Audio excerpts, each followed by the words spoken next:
I heard him laugh behind that door. Her laugh, too. You ever feel your body freeze but your mind stay awake? That sound, that tiny moment when everything you trusted just cracks. That was me. Standing in a hallway in downtown Los Angeles, shaking so hard I could barely breathe. My name's Eva, and that was the night I learned that love doesn't always break your heart. Sometimes, it lights it on fire. Ryan and I weren't perfect, but I thought we were real. We met at this rooftop bar in Santa Monica, the kind of place where the lights blur and everyone pretends they're okay. He had that smile that could sell lies as promises, and I bought every single one. He'd call me his calm, say he'd never met someone who understood him like I did. I should have known. Every time someone says that in this city, it means you're about to become their next excuse. Things changed slowly. The late-night meetings, the texts he'd hide, the perfume that wasn't mine. I told myself not to overthink it. I told myself he loved me. But the truth doesn't hide forever. It waits until you're stupid enough to open the wrong door at the wrong time. That night, I walked into his apartment, heard him laugh, and everything just stopped. It was her voice, one of his coworkers, the one he swore was just a friend. I didn't scream. I didn't cry. I just stood there, heart breaking so quietly it almost sounded peaceful. Then I smiled, because in that silence, I saw everything clearly. I saw every lie, every excuse, every fake "I love you." I realized I was done being the one who lost. I walked out without a word, got into my car, drove until the city lights blurred into lines. People say revenge is ugly, but to me, it looked like peace. It felt like control. It was the only thing that made sense in a world full of fake apologies. The next morning, I deleted his pictures. Not because I wanted to move on, because I wanted to move smarter. I knew him better than he knew himself. His routines, his secrets, his fears. I knew exactly how to take everything that mattered to him and make it slip away one by one. In a city like Los Angeles, your image is your empire. And he built his on lies. I started with whispers. One fake DM, one screenshot out of context. One little rumor passed to the right girl at the right party. Los Angeles spread secrets faster than wildfire, and soon enough, his perfect little world started cracking. And me? I didn't need to touch him. I just watched. Watched the man who ruined me try to figure out how it all went wrong. I didn't destroy him with fire. I used silence. Because that's what he gave me. You ever love someone so much that the only way to heal is to make them feel your absence louder than your presence? That's where I was. Not a victim anymore. Just karma in heels. Walking slow, calm, and deadly. A week after that night, Los Angeles felt different. The same palm trees, the same fake smiles, but I wasn't the same. I woke up every morning with a calm kind of anger. The kind that doesn't scream. It plans. Ryan thought I was gone for good. No, I was just watching, quietly, closely. He was still posting those hustle-hard quotes, acting like he was living his best life. I knew the truth. His rent was late, his car payments behind, his business trips just code for running from debt. That's the thing about guys like Ryan, they look rich. But it's all smoke and mirrors, and I was about to light the match. I started with his circle. Los Angeles friends aren't real friends. They're clout chasers with good teeth. All I had to do was give one of them a reason to turn. I texted his boy Mason, pretending to be some girl he met at a club. He told me you're the plug, I wrote. Mason took the bait fast, gave me all the dirt I needed. The gambling, the unpaid deals, the borrowed money. I saved every screenshot, every voice note. I didn't want to ruin him in one hit. No, that's too easy. I wanted him to rot slow. First, I made sure his boss saw a few accidental screenshots. Then I slid into the DMs of his side chick, told her the truth with a smile emoji. Los Angeles gossip spreads like wildfire, and within days, his phone was blowing up. He was trying to control the fire while it burned under his own feet. The best part? He had no clue it was me.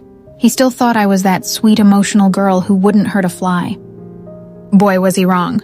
I was done being the nice girl. I was done being anyone's therapy project. I started going out again, same places he used to take me. But this time, I walked in with my chin high and a little smirk he'd taught me. People looked. Whispers started. Someone told him they saw me, laughing with some big shot producer. Didn't confirm it. I didn't deny it. I just let him imagine, let him drown in his own jealousy. You ever see a liar panic when no one's chasing him? That's art. I'd get random calls at 2 a.m. Him begging to talk. I didn't answer. Just watched the notifications stack up, every text sounding more desperate. It felt good.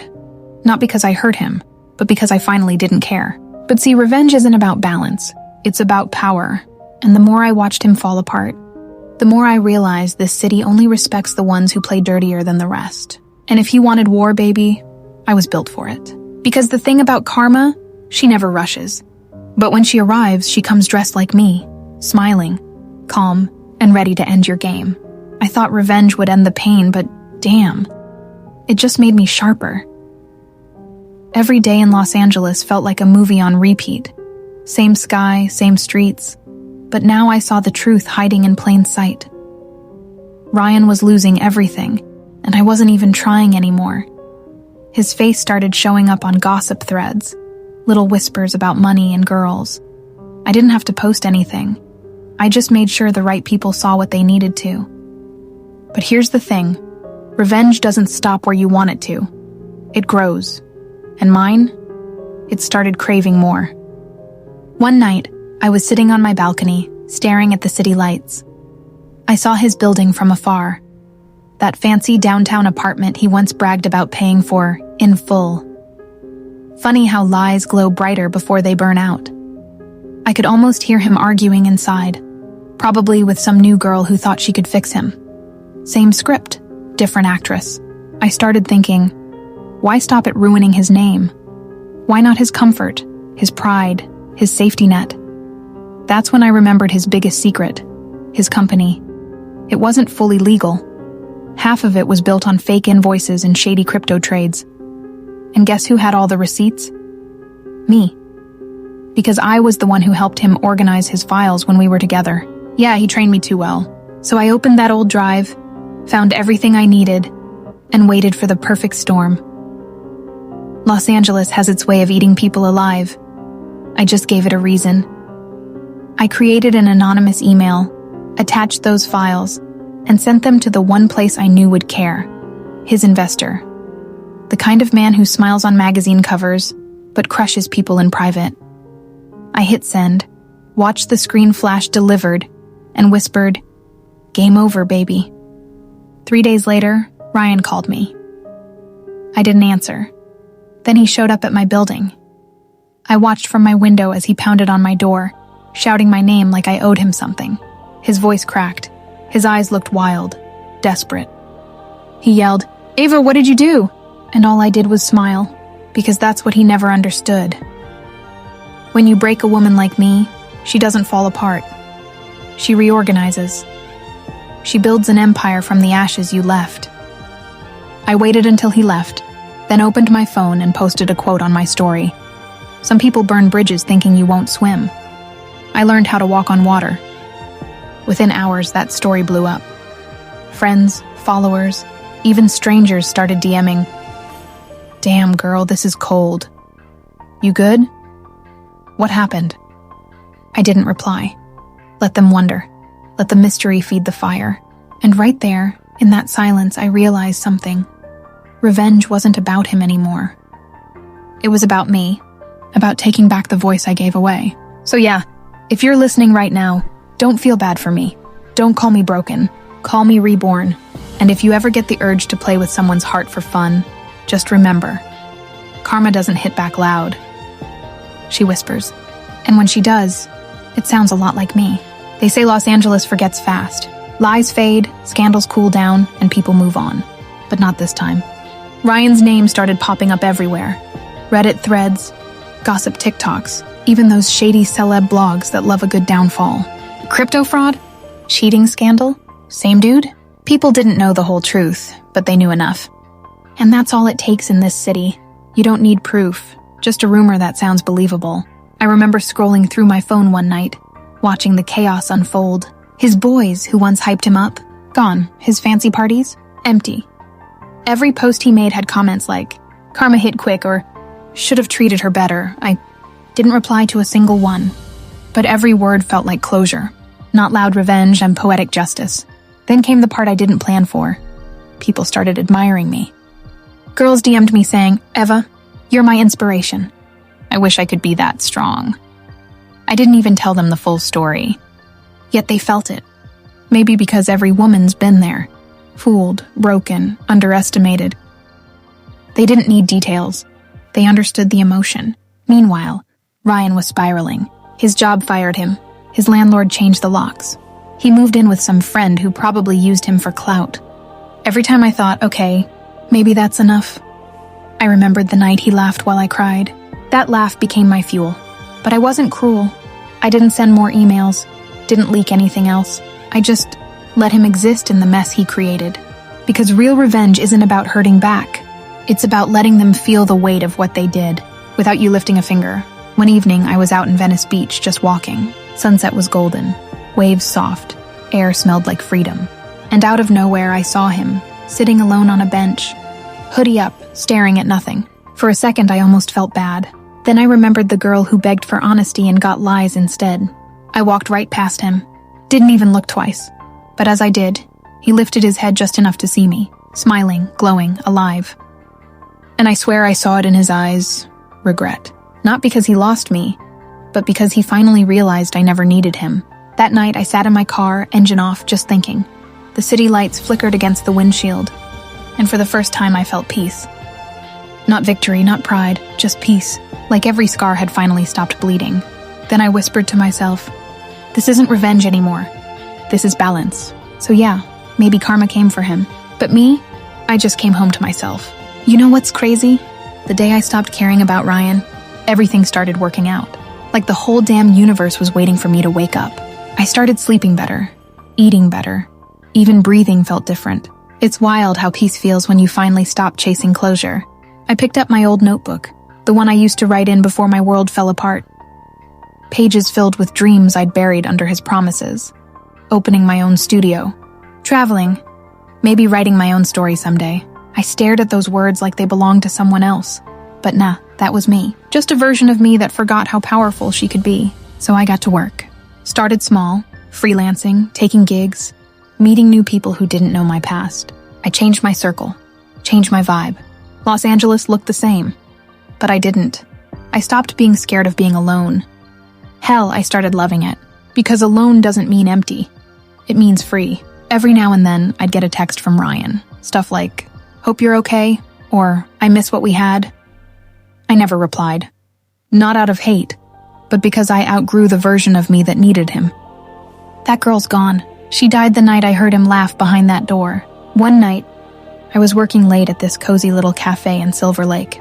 Some random guy came up, said, "You've got this glow, like you're living in your main character era." I laughed, because maybe I finally was. I'd been the victim, the survivor, the avenger. Now I was the author. I started sharing bits of my life online. Little journal videos, motivational voiceovers talking about healing and self-worth. Nothing fancy, just real talk. And guess what? People loved it. My following started growing. Girls wrote me paragraphs about how they left toxic relationships, how they felt seen. That's when I realized my revenge story wasn't about destroying him. It was about rebuilding me. Los Angeles is funny, man. It'll break you down, then hand you the microphone and say, "Okay, your turn."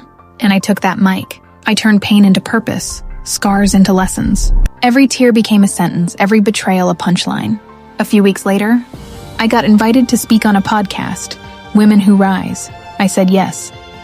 Sitting in that studio, mic in front of me, lights warm on my face, I told my story. Not the messy version, not the pity one, the truth. When we wrapped, the host said, "Ava, people are gonna feel this." And I smiled. "Good," I said, because they need to know. Revenge isn't always about getting even. Sometimes it's just about getting up. As I walked out that night, wind in my hair, city lights glowing behind me, I whispered to myself, You made it out, girl. You really made it. No screams, no chaos, no drama. Just peace. The kind you earn, not the kind you're given. Funny thing about peace? It don't last long in this city. The moment you start shining, someone from your past notices the light and wants a piece of it. My videos started blowing up. People loved the new Ava. I wasn't just a story anymore. I was a damn movement. From heartbroken to unstoppable. That's what they called me online. I was doing podcast interviews, brand collabs, hosting women's talks, and just living my dream. But with every win, there's always a ghost creeping behind the applause. One night, I got a DM from an unknown account. The message said, "You act like you're healed, but we both know you're still broken." No name, no profile pic, but I knew exactly who it was. Ryan. I laughed, not because it was funny, but because it proved I still lived rent-free in his head. The same guy who once made me feel invisible was now watching me from the shadows. I could have blocked him, ignored him, moved on. But nah, I wanted him to see. I wanted him to watch me become everything he said I couldn't. Next week, I had a live panel downtown, Los Angeles. Women who rebuilt themselves. I walked in with that beige coat, same one I wore the night I left him. It was symbolic, poetic even. Reporters, lights, cameras, the whole vibe was surreal. Mid-talk, I noticed him standing in the back. Same eyes, but damn, different energy. He looked lost, small, like karma finally stripped him down to the truth. My heart didn't race. My hands didn't shake. I just smiled. Because this time I was untouchable. After the event, he tried to approach me. "Ava, can we talk?" I looked him dead in the eye and said, "Talk? You had your turn. Now I talk, the world listens." He froze. No yelling, no begging, just silence. Then he walked away. That was the real revenge. Watching him fade into the crowd while the world clapped for me. That night, when I got home, I made a short video. Just my face, soft music, no filters. I said, "You can't break someone who's already rebuilt themselves." Then I paused, looked straight into the camera and added, "And if you've ever been there, if you've ever had to rebuild from nothing, hit that subscribe. This story ain't over." Within hours, it went viral. Comments flooded in. "Girl, this hit deep. Been there, felt that." This gave me chills. And as I read each one, I realized people weren't just watching for revenge anymore. They were watching for redemption. Ryan was gone, but the lesson stayed. Revenge gets you noticed. Healing makes you unforgettable. So yeah, maybe I started this war out of anger, but I finished it out of peace. Because I finally understood. You can't teach someone what heartbreak feels like. You can only show them what rising looks like. You ever hit that point in life where everything finally makes sense? That was me. My face was on billboards, podcasts were quoting my lines, and girls across the country were tagging me like, "She's the one who made me believe again." It was surreal, man. Los Angeles wasn't just my city anymore. It was my stage. I'd turned every scar into a lyric, every heartbreak into a headline. But fame's got a way of testing you when you least expect it. One night, after a panel downtown, my assistant ran up, panicked. "Eva, there's someone outside waiting for you." I stepped out and there he was, Ryan. He looked nothing like the guy I once loved. Messy hair, eyes sunken, hands shaking. You could smell the guilt, the regret, the downfall on him. For a second, my heart paused. Not because I missed him, but because I pitied him. He walked closer, voice cracking. "Ava, I lost everything. My job, my friends, my family won't even talk to me. I messed up, I know that. I wanted to say sorry." Silence. That kind of silence that feels heavier than words. I looked at him, and all those memories flashed. The nights I cried alone. The way he laughed when he thought I was weak. The girl who believed in him more than herself. Then I said quietly, "You're not sorry, Ryan, you're just uncomfortable. And there's a big difference." He tried to hold back tears, but they came anyway. He looked at me like he was seeing a ghost. The ghost of everything he destroyed. And me? I just stood there, calm, still. Because this wasn't revenge anymore. This was release. I told him, "You taught me something I'll never forget. Pain doesn't kill you. It teaches you. You just never learned the lesson." He nodded slowly, eyes on the ground, and whispered, "I hope you find peace." I smiled. I already did. He walked away, disappearing into the night like he was never real to begin with. That drive home hit different. I wasn't angry. I wasn't proud. I was just free. For years, I chased revenge thinking it'd fix me. But the truth? Healing did. Revenge gave me closure. Healing gave me freedom. That night, I went live for my followers. Just raw, no makeup, city lights behind me. I said, if you're listening to this, stop waiting for the apology that'll never come. You don't need it. You don't need them. You just need you. Thousands tuned in, hearts and comments flying like crazy. Someone wrote, "This isn't just a story, it's a survival guide." And I smiled because that's exactly what it was. I ended the live saying, if you've ever been broken, this channel's for you. I'm not just telling stories, I'm telling our stories. Hit subscribe, join me, and let's rise together. That line became my signature. My tagline, every video after that started with, this isn't just my story, this is ours. Los Angeles lights flickered outside my window that night, and I realized something powerful.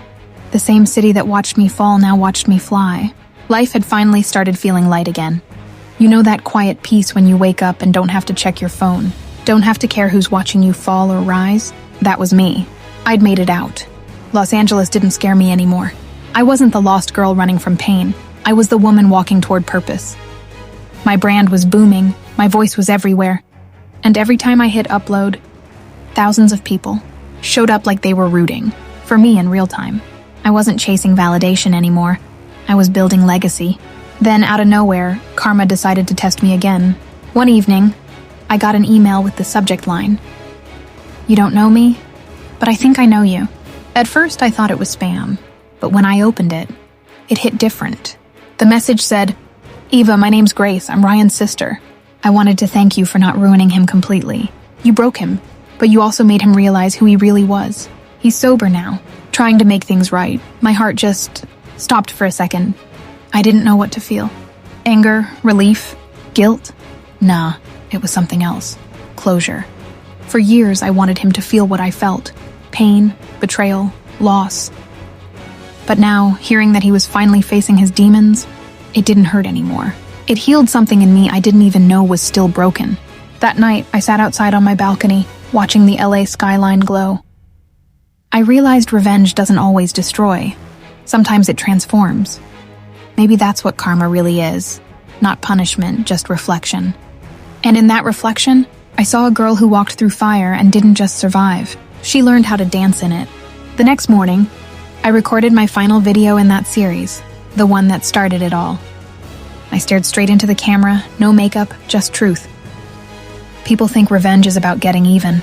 But sometimes, the best revenge is becoming everything they said you couldn't be. I took a deep breath and smiled. If you've been through hell, if you've cried yourself to sleep, if you've lost yourself in someone else's story, this one's for you. Hit that subscribe, stay with me, because I swear your comeback starts the day you stop begging for closure. The comments exploded again, not out of pity, but power.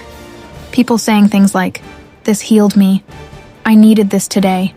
Eva, your pain gave me strength." And that's when I realized I wasn't just telling stories anymore. I was starting a movement.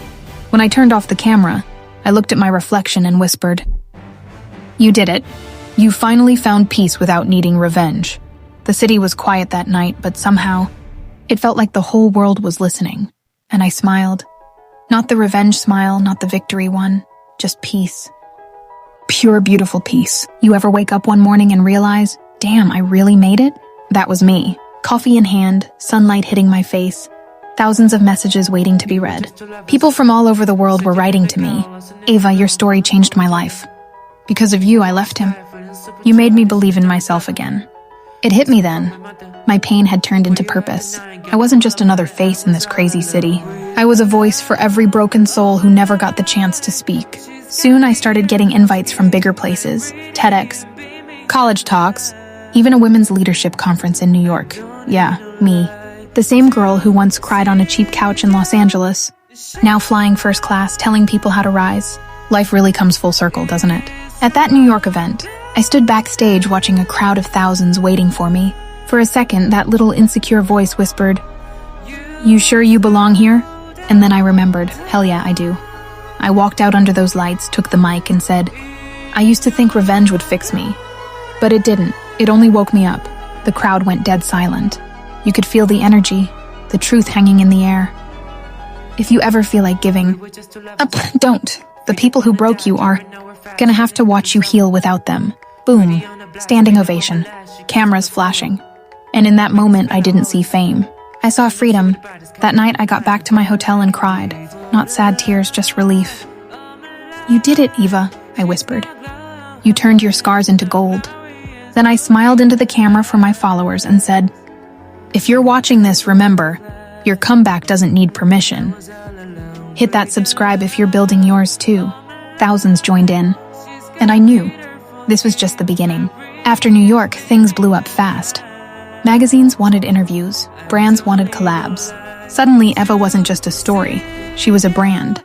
I was seeing my own face on digital billboards in Times Square. Wild, right? But fame's funny. It makes you grateful. But it also reminds you how lonely success can feel when there's no one left from your past to share it with. One night, I got a call from an unknown number. I almost ignored it, but something told me to answer. Eva? A soft voice said. Yeah, who's this? This is Grace again, Brian's sister. I just wanted to let you know. He's doing okay. He talks about you sometimes. Says he hopes you're happy. I froze for a second, not from pain, just realization. That chapter was closed, but his name didn't hurt anymore. It just existed, like an old song you used to love but don't play anymore. After that call, I wrote a note in my journal. The past doesn't disappear. It just loses its power. That line became one of my most viral quotes. People tattooed it, posted it, framed it. Crazy how the deepest lessons come from the worst heartbreaks. That night, I went live again. Lights low, voice calm. You don't need to get even. You just need to get better. The world notices eventually. Then I added, if you've ever had to rebuild from ashes, welcome home. Hit that subscribe and let's heal together. Comments poured in like wildfire. My story had turned into a safe space for millions. And for the first time, I felt complete. Not because the pain was gone, but because I'd learned how to use it. A year later, I was walking down a red carpet. Cameras flashing, fans cheering. The Inspire Woman of the Year award was mine. Reporters kept asking, Eva, how does it feel to win this after everything you've been through? I smiled and said, it feels like karma came home. Quietly, softly, but completely. That night, when I got back to my apartment, I took off the heels, sat by the window, and watched the Los Angeles skyline glowing like it was applauding too. I whispered to myself, you made it, Eva. From pain to peace. From revenge to redemption. Then I grabbed my phone and recorded the outro for my next video. This isn't just my story. It's proof that karma's not cruel. She's patient. And when she loves you, she brings you everything you deserve. A quiet smile. Fade to black. Because that's the thing about revenge, it burns hot. But karma? She burns slow. And baby, when she's done, she leaves nothing but light.